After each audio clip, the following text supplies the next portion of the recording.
fechar nossos olhos para a oração inicial. Pedir a Papai do Céu que nos ilumine, que nos abra a mente, que possamos ter nosso coração aberto para ouvir os ensinamentos de hoje, que o Fábio vai nos trazer e que ele possa ser intuído e dizer para nós o que nós precisamos para entender um pouquinho mais dessa doutrina. Que o Marcelo possa fazer uma leitura que nos traga esclarecimento e que toda essa energia boa que hoje aqui nós encontramos possamos levar para casa depois. Vamos deixar nesse momento nossos problemas lá fora e pensar na oportunidade boa de estarmos aqui, nos melhorando, aprendendo, nos modificando, levando tantas informações que são necessárias, que são boas para o nosso melhoramento. Agradecemos a toda a espiritualidade desta casa e demos por aberto a primeira parte dos trabalhos de hoje. Que assim seja. Mediunidade gratuita. Os médiuns de agora, visto que também os apóstolos tinham mediunidade, receberam igualmente de Deus um dom gratuito, o de serem os intérpretes dos espíritos, para instruírem os homens, para lhe mostrar o caminho do bem e conduzi-lo à fé, e não para venderem palavras que não lhes pertencem, visto que não são o produto de suas concepções, nem de suas pesquisas, nem de seus trabalhos pessoais. Deus quer que a luz chegue a todos, não quer que o mais pobre seja dela privado e possa dizer: não tenho fé porque não pude pagar, não tive a consolação de receber o encorajamento e os testemunhos de afeição daqueles por quem choro, porque sou pobre. Eis porque a mediunidade não é um privilégio e se encontra em todos os lugares. Cobrar por ela seria desviá-la de seu objetivo providencial.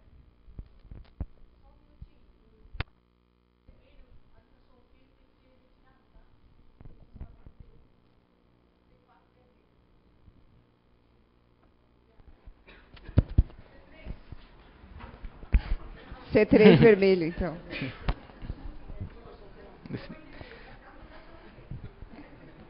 Boa noite, tudo bem? Muito bem-vindos. Evolução da mediunidade através dos tempos. Tá. Vou falar de mediunidade, né? O que é mediunidade, né? Seria mais ou menos uma faculdade que é ofertada aos seres humanos tá muito alto, não? De comunicação entre os encarnados e os espíritos, que consequentemente espíritos seriam, né, seres desencarnados, seja de nosso grau evolutivo ou um pouco acima, né, ou bem acima, mas seria a capacidade de comunicação com nossos irmãos que estão fora do plano da carne. Pois bem, vamos imaginar. A mediunidade, ela é inerente à raça humana, né, os humanos, desde o início do seu raciocínio contínuo, da sua capacidade intelectual. André Luiz já fala em evolução em dois mundos, que através dos sonhos nós éramos intuídos para ampliar a nossa visão do mundo. Né? O sonho era usado como já uma conexão mediúnica, para que nós, ainda seres primitivos, pudéssemos ampliar nossa forma de percepção e de entendimento desse mundo físico. Isso mostra que nós sempre estivemos amparados. Nós nunca estivemos desconectados daquele que nos provém tudo. Sempre foi nos ofertada uma forma, seja de intuição, seja de conexão direta, seja de uma interferência mais extrema, para que nós pudéssemos saber quem somos, o que devemos fazer, o caminho que devemos seguir. Mas sempre respeitando o quê? O nosso livre arbítrio, né? A nossa capacidade de decisão sobre os nossos atos.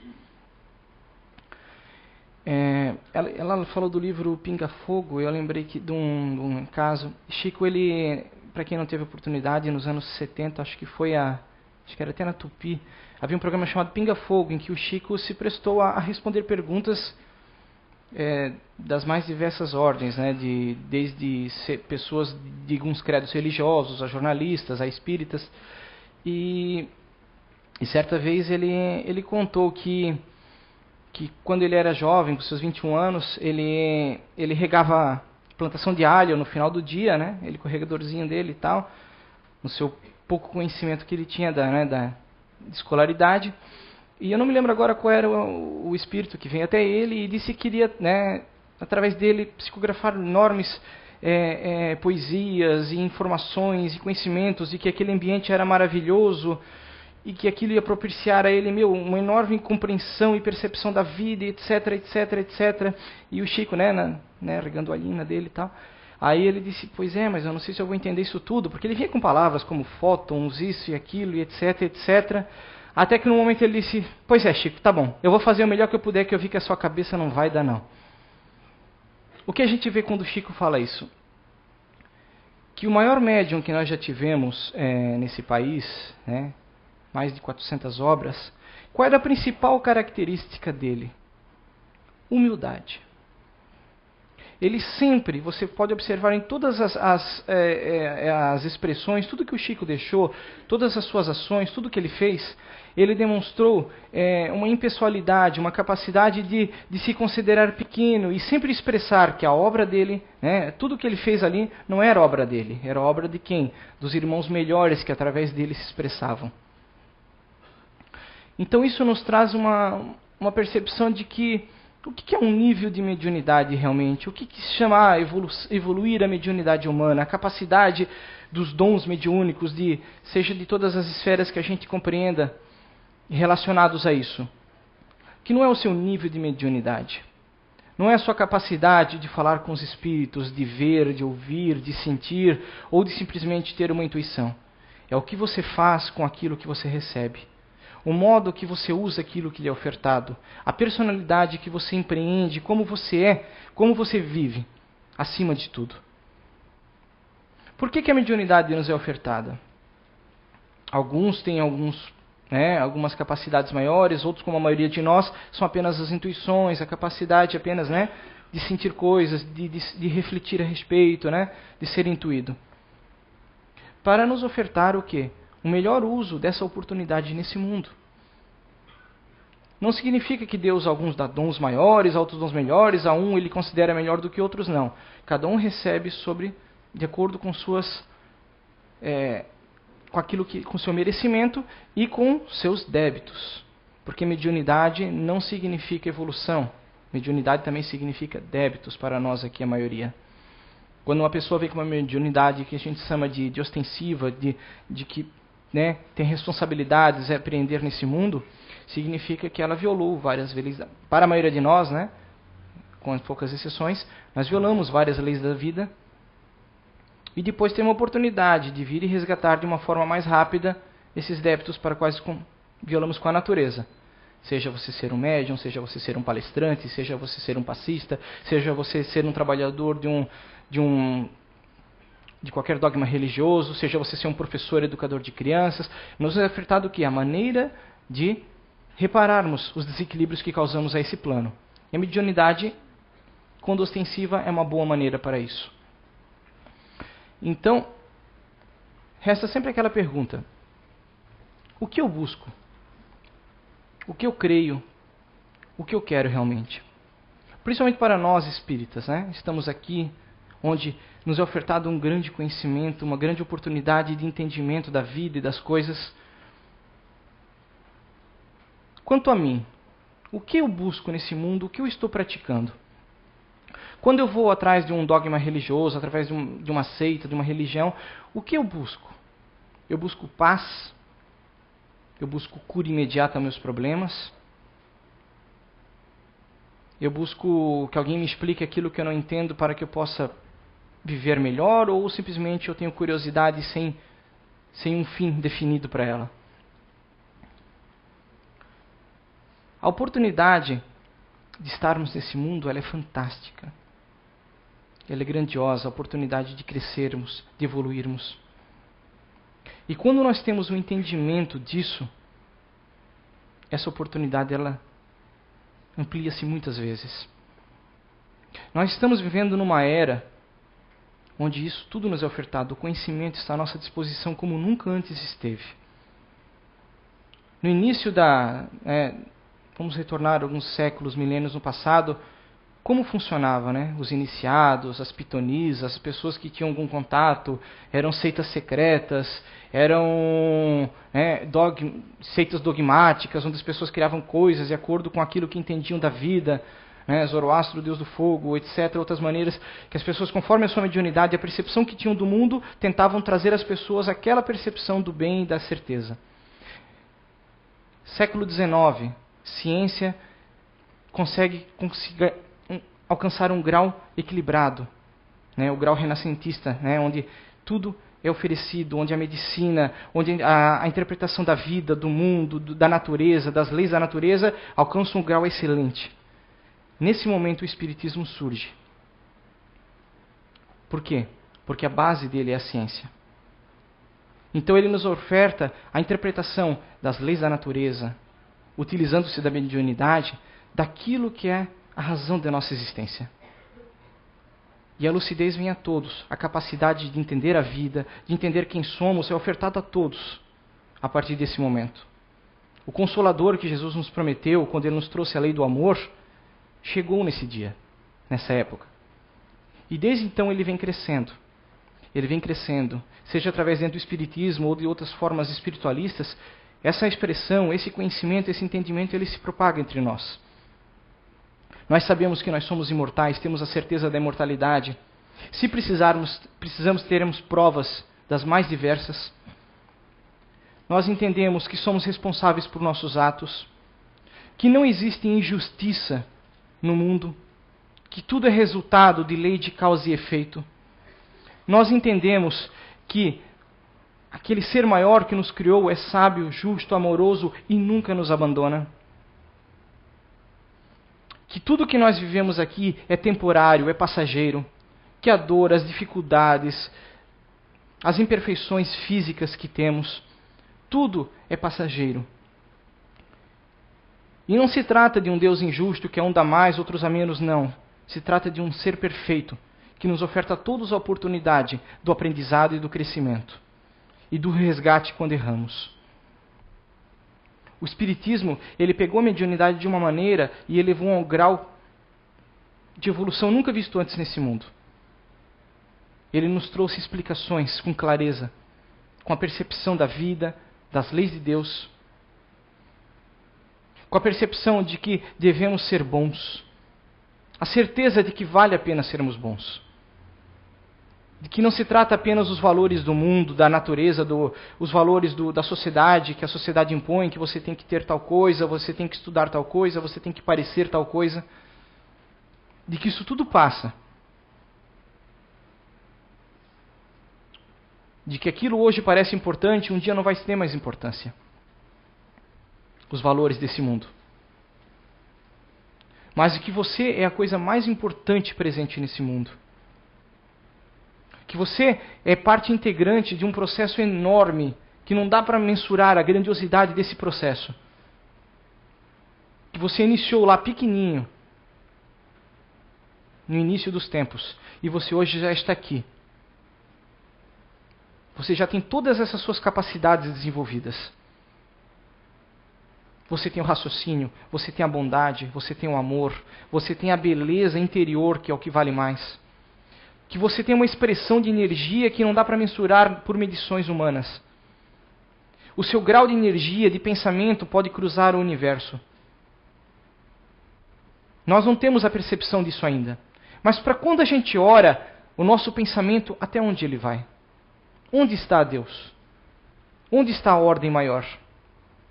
Nós estamos conectados a tudo. Nós somos um equipamento sem preço, se formos falar dessa forma. E a gente às vezes não se dá valor. A gente não se aprecia. A gente acha que é menos do que realmente é. A gente supervaloriza os problemas do dia a dia.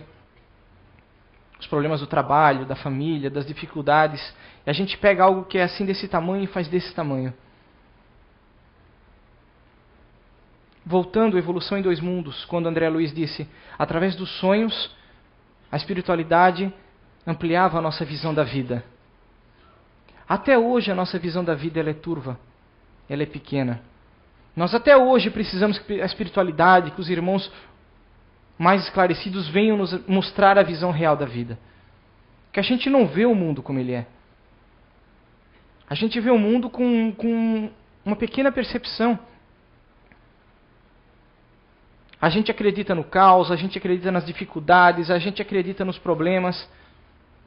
No momento eu estou espiritualizado, eu estou muito bem, eu estou em paz. No outro, uma pequena coisa acontece, uma pequena coisa transcorre e pronto, tudo já desaba, as minhas certezas já se desequilibram. Eu já não sei realmente se eu acredito em vida após a morte, eu não sei se eu acredito em Deus, eu não sei mais no que acredito. Porque nós não somos estáveis ainda. Nós estamos sonhando. Um espírito certa vez disse que a Terra é um grande dormitório espiritual ainda. A gente vem para cá, mas a gente não está acordado, a gente está dormindo. A gente está vivendo esse sonho e a gente acredita puramente nesse sonho. E a gente não tem a força interior para acordar dele. Porque no fundo a gente gosta desse sonho. A gente gosta às vezes de se achar melhores do que os outros. É duro acordar e ver que nós não somos melhores do que ninguém. A gente gosta de achar que a gente tem algo que vale mais do que os outros. Que o meu carro é melhor que o seu, que a minha casa é melhor que a sua, que eu sou mais feliz, que eu sou mais bonito, que isso e que aquilo. A gente gosta de se sentir diferenciado. E a gente vive esse sonho. A gente vive essa expressão interior. A gente ainda vivencia o animalismo.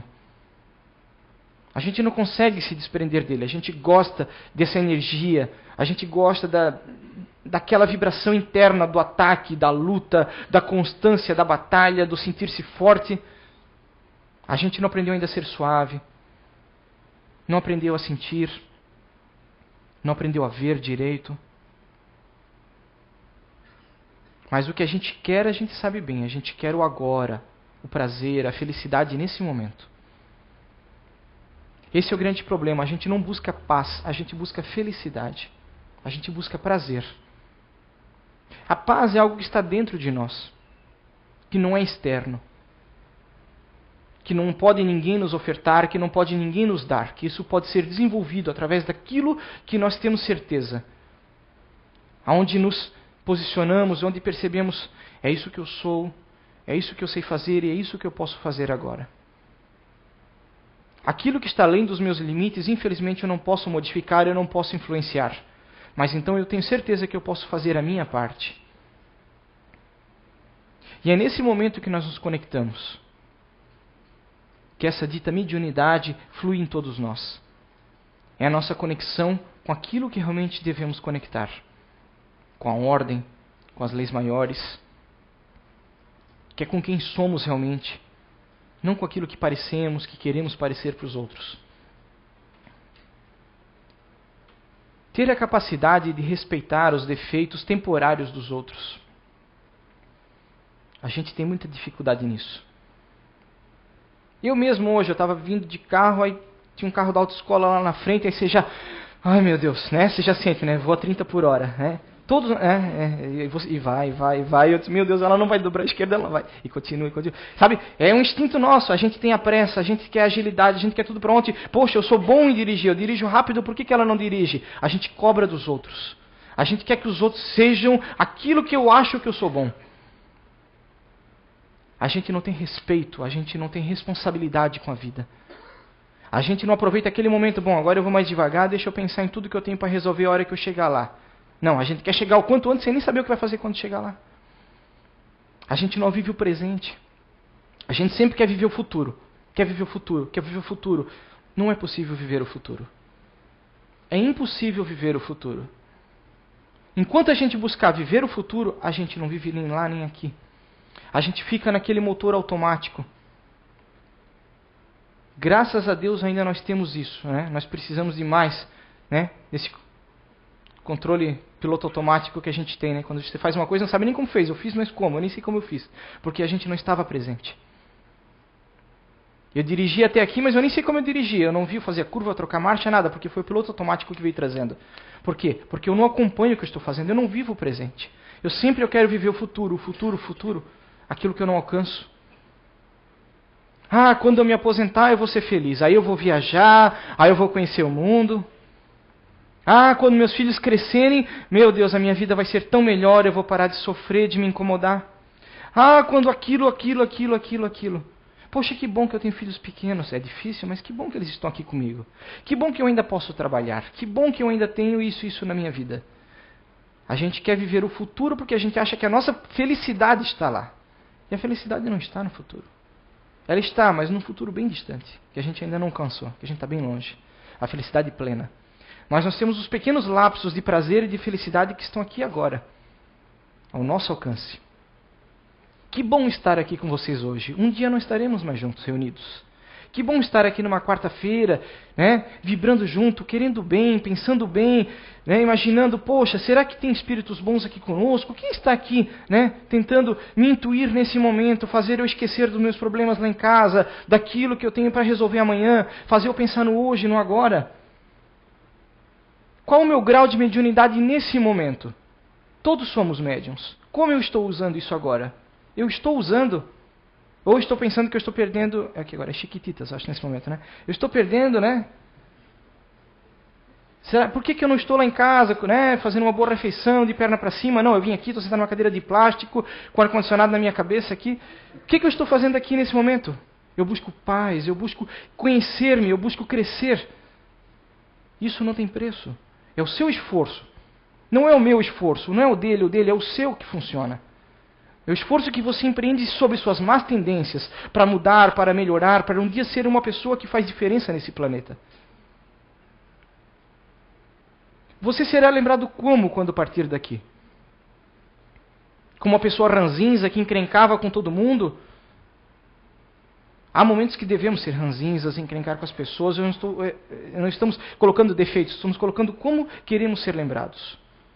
Uma pessoa que buscava ser uma pessoa justa, uma pessoa que buscava sempre ter a crença que amanhã será um dia melhor, uma pessoa que sempre diz, não, amanhã vai ser pior, amanhã é um dia mais cinza. Você viu a bolsa de valor? Está caindo tudo, não tem mais volta. O dólar está lá em cima. A gente não pode ter a crença no caos. A crença no caos, ela é destrutiva. O caos é mais uma ilusão desse planeta que a gente vive. Por quê? Porque ele nos permite o quê? Aprender. No caos a gente aprende, a gente evolui, a gente é forçado. A gente é tirado daquela maresia, daquela coisa tranquila. Não, agora vem, não, manda um câncer para ele lá, vamos ver o que ele vai fazer com aquele câncer. Tem gente que mata no peito, chuta para frente e o câncer vai embora. Tem gente que vai para o fundo da cama, chora, resmunga e não acredita e o câncer leva. A gente tem que buscar sempre o que eu vou ser amanhã? O que eu sou hoje?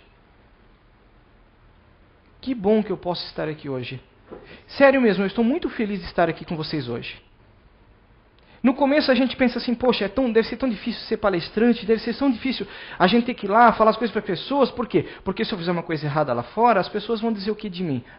Ele tem duas caras, ele fala uma coisa e faz outra. Mas todos nós temos duas caras. Isso eu vou dizer, não é inevitável. A gente sempre comete erros, gafes, e com o tempo a gente percebe isso. A gente, poxa, realmente eu não sou perfeito. Por que eu tenho que parecer perfeito? Eu tenho que parecer eu mesmo.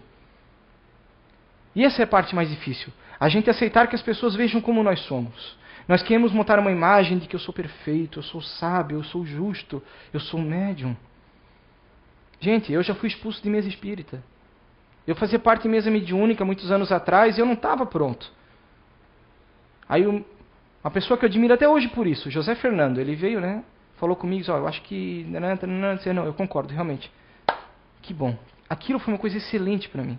Porque eu sou o tipo de pessoa que eu tenho dificuldade, quando eu assumo um trabalho, em largar aquele trabalho. Por mim mesmo, talvez eu estivesse até hoje fazendo um mau trabalho. Ou não sei, mas vamos colocar dessa forma. E foi me ofertado que às vezes a gente leva pontapé e a gente tem que aprender com aquilo. A gente vê, poxa, é verdade, o que eu estou fazendo errado, o que eu tenho que mudar? Mediunidade não é sinônimo de perfeição. Não é sinônimo de que aquela pessoa é um Deus, deve ser endeusado. Mediunidade é mais uma ferramenta de evolução para nós. Eu conheço o José Fernando há muitos anos e uma coisa que eu percebo, esse trabalho que está tendo agora de psicografias, eu sei o quanto ele relutou. Porque a gente sabe a responsabilidade que tem por trás de um trabalho desse. Quantas pessoas podem ser afetadas positivo ou negativamente? Se amanhã surgir uma notícia ruim do José Fernando, alguma coisa que foi solta, que ele isso, aquilo, quantas pessoas que de repente vão desacreditar de vez na reencarnação e no espiritismo porque está vendo aquilo é um charlatão. Independente de ser verdade ou mentira, uma pessoa quando ela está muito em evidência, qualquer fato, qualquer coisa, influencia positivo ou negativamente outras pessoas que não estão em entendimento naquele momento. Então não significa simplesmente ser médium, significa ter responsabilidade. Quando o Emmanuel veio para Chico, ele colocou o que ele precisaria fazer. Aí ele colocou que haveriam 3 coisas que Chico teria que ter em mente para assumir aquele trabalho. Isso acho que todo mundo já conhece, mas não custa relembrar. As 3 coisas eram: a primeira era disciplina, a segunda disciplina e a terceira disciplina. Que é o que Chico teria que ter foco para exercer aquele trabalho que estava sendo lhe oferecido. Então mediunidade não é sinônimo de que, nossa, eu queria ser médium, que pena que eu não sou. Todos somos. Você pode não ser médium ostensivo, mas não significa que você não tenha conexão com Deus. A conexão com Deus de um médium ostensivo, ou sua, minha, é a mesma. Não há nenhuma diferença da conexão com Deus. Quando você se interioriza, quando você ora, quando você eleva seu pensamento, você se desprende daquilo que te enraiza nesse mundo, todos nós vamos ao mesmo lugar, que é a fonte de tudo, que nos mantém, que nos provém, que nos leva adiante, que nos garante nossa imortalidade. É esse ser magnífico que só doa, só emana, só emana, só emana. Só que a gente ainda não sabe receber. Nossos centros vitais são fechados, são ofuscados por energias que nós materializamos. É um concreto que a gente joga em cima. Frontal. A gente não vê, a gente não percebe, a gente não sente, a gente fala o mal, a gente vibra a destruição. Essa energia construtiva, criativa que vem a nós, não entra. Porque a gente bloqueia tudo. Como eu posso querer mediunidade se eu bloqueio tudo? Como eu posso querer ver, ouvir, sentir se eu não vejo, se eu bloqueio tudo? A conexão com Deus, a evolução está em nossas mãos. Sentir a energia da natureza, sentir os elementais, sentir aquilo que está por trás, desse pano de teatro, só depende de nós. Você tem que ir para uma casa espírita desenvolver a mediunidade. Faça o bem, fale o bem a uma criança, plante uma árvore, deseje o bem a uma pessoa, deixe alguém chorar no seu ombro, você está desenvolvendo sua mediunidade. Você está elevando ela em graus quânticos. Viver aquilo que você sente que você deve viver. Isso é o mais difícil porque isso exige o quê? Renúncia. E renunciar é muito difícil. Um mestre oriental já disse, para conquistar o tudo, é preciso abandonar tudo. Não significa abrir mão de família, de trabalho, de casa. Significa estar pronto para abrir mão de família, de trabalho, de casa, quando a hora chegar. Nós não estamos preparados. Eu não estou e a maioria de nós não está. Se nesse momento você estivesse desprover de tudo que você tem por um objetivo maior, você estaria preparado? Eu quero ser um missionário de Deus nesse mundo. Vamos falar assim como religiosamente muito é dito. Quem de nós está pronto? Falar é fácil, agora assumir o papel por amor é muito difícil. Então amemos onde estamos trabalhando, onde estamos vivendo, onde estamos nos relacionando. É o primeiro passo. Aceitar quando estamos errados. Entender quando alguém nos diz, não, eu acho que isso não está certo, você tem que mudar aqui e aqui, avaliar. E não criar tantas barreiras à nossa volta. Nosso pensamento, ele se consolida, ele se enrijece. Monoideias. A gente reforça sempre a mesma ideia. Tum, tum, tum, tum, tum. Mesma ideia, diariamente. No final ela ganha vida. A energia que a gente deu a ela, dá uma durabilidade a ela muito longa. E ela mesmo se mantém na nossa psicosfera. E se livrar daquilo nem sempre é fácil. Aí a gente diz, eu estou obsidiado. Não. Às vezes é a nossa própria obsessão. É o nosso pensamento. Por isso, nem sempre casos psiquiátricos pode-se dizer que é obsessão. Às vezes é coisa de psiquiatria mesmo. Você está se enlouquecendo. Você está numa ideia de que, eu preciso daquilo, eu quero aquilo, eu tenho que ter aquilo, eu preciso daquilo. E no final, realmente, você não vai se sentir em paz enquanto você não estiver trabalhando por aquilo. E se aquilo passa, e se aquilo não tem fundamento, não tem durabilidade, é só causa de sofrimento. Tudo que a gente conquista que não dura, uma hora a gente perde. E a gente está pronto para perder aquilo que a gente conquistou? A gente está pronto para abrir mão? A gente nunca está. A gente sempre quer mais. A gente sabe agregar, mas nunca distribuir. Trabalhar a mediunidade é aprender a distribuir os dons, os conhecimentos, energia, boa vontade, abandonar a preguiça, deixar certos prazeres, certas coisas de lado. Aí eu chego à conclusão, não, é melhor, deixa eu viver no meu cantinho que eu estou melhor aqui, né? Pois é, a gente aprende a cada dia, a gente vai evoluindo. É isso aí, deu minha hora. Muito obrigado, boa semana a todos, espero muita paz e saúde a todos, tá bom?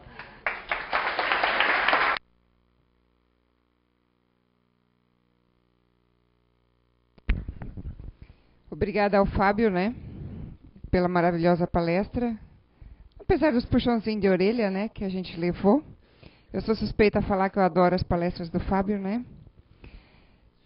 Só lembrando, pessoal, o nosso site para vocês pesquisarem, olharem, se interessarem e comprarem o ingresso para o ForeBlue é www.foreblue.org.br, ok?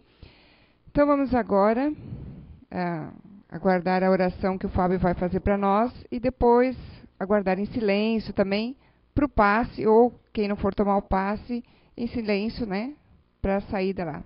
Ok?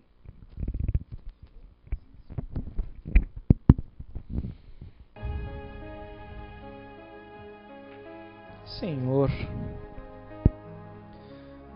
nosso mestre, amigo e amparador, obrigado por nossa vida aqui reunidos, pela oportunidade de ver, de sentir, de amar e por que não de sofrer? Pois sabemos que nas dificuldades crescemos, melhoramos, nos tornamos mais humildes, mais afetuosos às vezes. Quando percebemos o quão bons somos, o quão brilhantes somos, embora pequenos ainda, mas quando sabemos amar, quando sabemos representar a Tua vontade. Leva a lucidez, Pai, àqueles que ainda não perceberam isso. Ajuda-nos a manter isso em nossa mente e revigora nossa vontade no bem, Pai, hoje e sempre. Que assim seja.